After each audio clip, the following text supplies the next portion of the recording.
નમસ્કાર દર્શક મિત્રો, ન્યૂઝ ગુજરાતમાં આપનું હાર્દિક સ્વાગત છે।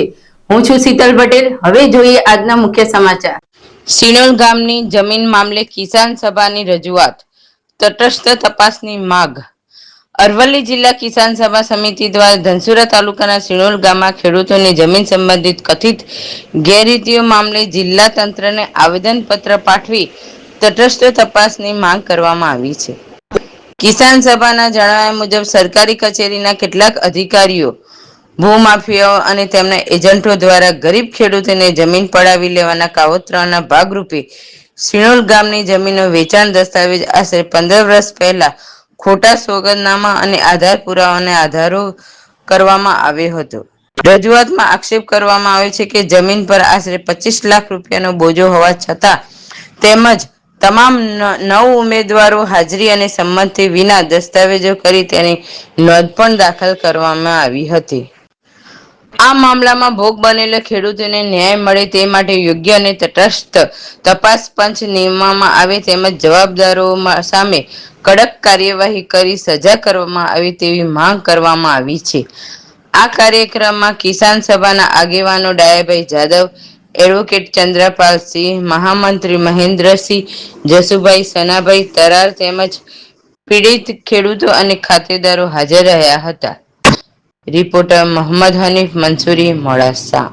રદ કરી છે ત્યારથી ગુજરાતની અંદર ભૂમાફિયાઓ, ભ્રષ્ટ અધિકારીઓ, તેના એજન્ટો સક્રિય થઈ ગયા છે અને આખા ગુજરાતની અંદર ગરીબ ખેડૂતોની જમીન પડાવી લેવાના મોટા મોટા કાવતરા થાય છે।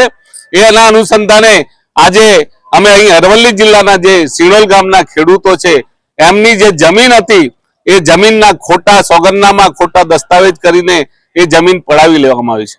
એ દસ્તાવેજ 10 વર્ષ પહેલા થયો હતો।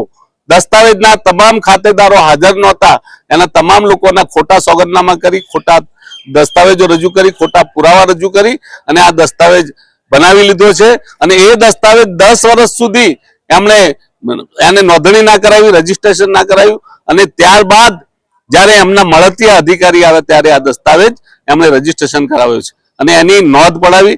સર્કલ ઓફિસરને એની શંકા ગઈ તો એમાં સર્કલ ઓફિસરે એ નોંધ નામંજૂર કરી અને 3 દિવસ બાદ કયા સંજોગો બન્યા, કેવા પ્રકારની લેતી દીતી થઈ કે 3 દિવસ બાદ એ જ સર્કલ ઓફિસર એ જ નોંધને મંજૂર કરે છે।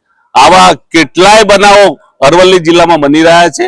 નાના ખેડૂતો લૂંટાઈ રહ્યા છે, નાના ખેડૂતોની જમીન જાય છે।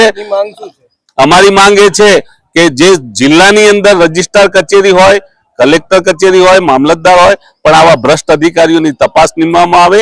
એમાં જે લોકો સંડોવાયા હોય એ તમામની તપાસ થાય અને તેમને સસ્પેન્ડ કરવામાં આવે, ઘેર મોકલવામાં આવે અને આ પ્રકારની ગરીબોની જમીન પડાવી લેવામાં આવે એના માટે સરકાર જાગૃત બને। કલેક્ટર સાહેબને પણ વિનંતી કરીએ છીએ કે આની તપાસ કરે।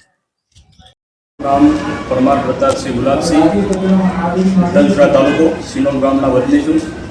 હવે 2010ની સાલમાં અમારી વડીલો પાસે જે જમીન હતી તે સંયુક્ત 9 ખાતેદારો તે દિવસે હતા।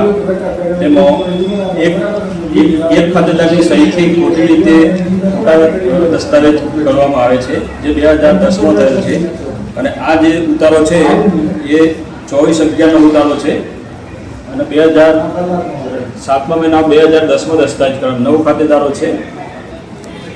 જે જમીન સંયુક્ત માલિકીની હતી, 9 ખાતેદાર હતા, ત્રણ બેંકોના બોજા સતત ચાલુ હતા, વિભાજન વગરની હતી, દસ્તાવેજની થયેલી નથી, છતાં પણ કોઈ અન્ય ખાતેદારોની કોઈ સંમતિ કે સહીઓ લીધેલ નથી। તો સબ રજિસ્ટ્રાર બાયડ ના હોય મિલીભગત કરી અને આ દસ્તાવેજ ભૂમાફિયાઓને ભેગા થઈ અને દસ્તાવેજ ખોટી રીતે કરાવી લેવામાં આવે છે। જે 850